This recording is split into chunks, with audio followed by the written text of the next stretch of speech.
Hey everybody, Joe here from Dark Animals, and today I am reviewing LEGO set 75362, Ashoka Tano's T-6 Jedi Shuttle. This was quite a cool set to get my hands on now that the Ahsoka show is streaming on Disney+, so let's see if it was worth it in the end. This set consists of a medium-sized ship and 4 minifigures. Let's take a look at the ship first. At first glance, the ship has a very nice shape, and I like what LEGO has done considering the size of the ship. But the scale becomes a bit questionable when you bring minifigures into play, but we'll get to that a little bit later. The brick build detail on the wings are really nice, and I like how the red pops against the grey. Just be careful when applying these stickers so you don't end up with such a big gap over here like I have. Speaking of stickers, there are 6 in total, and I think they add some nice extra detail to the ship without relying too much on them, as most detailing is achieved by just using bricks. The detail over here in particular is very nicely done. At the back is where you see a little bit more of the limitations in scale with the way the tail gunner position has been built, but overall it looks pretty good from behind with these 4 thrusters. On both sides of the ship, you have these nifty storage compartments that allow you to store extra weapons, tools and ammo. But that's basically all you have in terms of interior other than the cockpit. Now, moving on to the cockpit, it's small. Again, I understand the scale limitations, but compared to the source material, it's just too small. I wish there was a way to make some space for even one more minifigure. To add your minifig to the cockpit, you just pop open this very nicely printed Canopy piece, and they are all set for hyperspace. You also get 2 stud shooters, which I'm not really a fan of, but in the end, this is very much a toy, so I get that. Before we look at the biggest play feature of the ship, let's quickly touch on my biggest problem with the build. The back of the wings just look unfinished.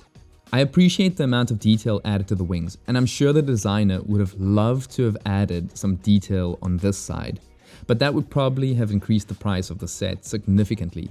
It's just disappointing when you take into account this very cool feature. You can rotate the wings all the way around. That is very, very cool, and they are so well balanced that it never feels floppy. But yeah, doing this just highlights the difference between each side. Before I forget, you also get this very basic but effective landing gear that you can fold out when landing the ship. Let's move on to the minifigures. First off, we have my favorite character from the live action show, Hu Yang.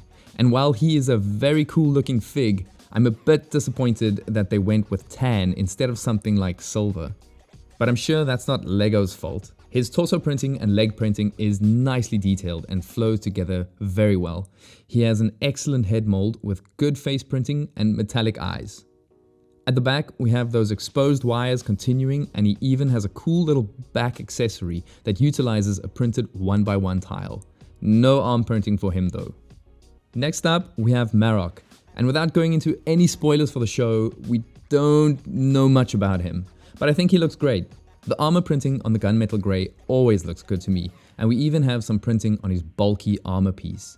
Again, no arm printing for this one. His helmet is a good mold, with the detail being captured very well in LEGO form, but underneath we just have a black headpiece. Nothing wrong with that though, we don't know what this guy looks like. And here is Sabine Wren wearing her colourful Mandalorian armor. I actually like how the live action version has made it a little bit more subtle. Good torso and leg printing on that dark brown with some nice purple and orange detailing.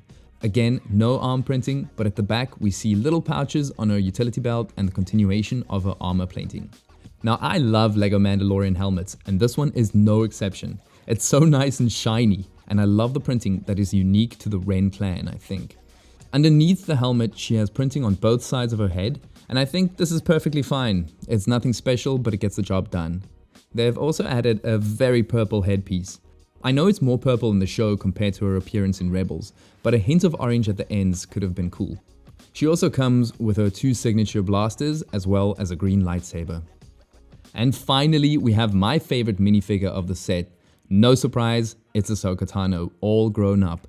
Her torso printing is very well done, even if it is a bit muted thanks to the gunmetal body, but it flows so nicely into her leg printing. The printing on the back is okay. Unfortunately, the orange is a bit faded on that dark background, but it could have been worse. And the good news is that she actually has some arm printing. This would have been even better if it was dual molded, but I think the graphic interpretation of the arm wraps are well done.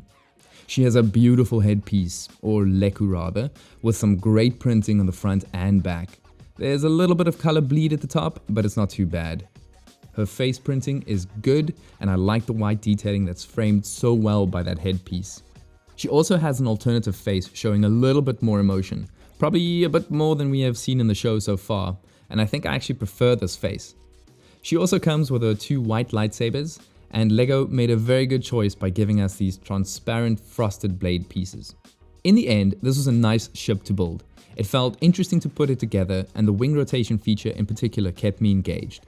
What's holding this one back for me personally are 2 things. The fact that it can only hold 1 minifig in the cockpit, actually in the entire ship, as well as the lack of detail on the backside of the wings. But the figures we get with this ship makes it worthwhile for me. Let me know what you think about it in the comments, and as always, thank you for watching.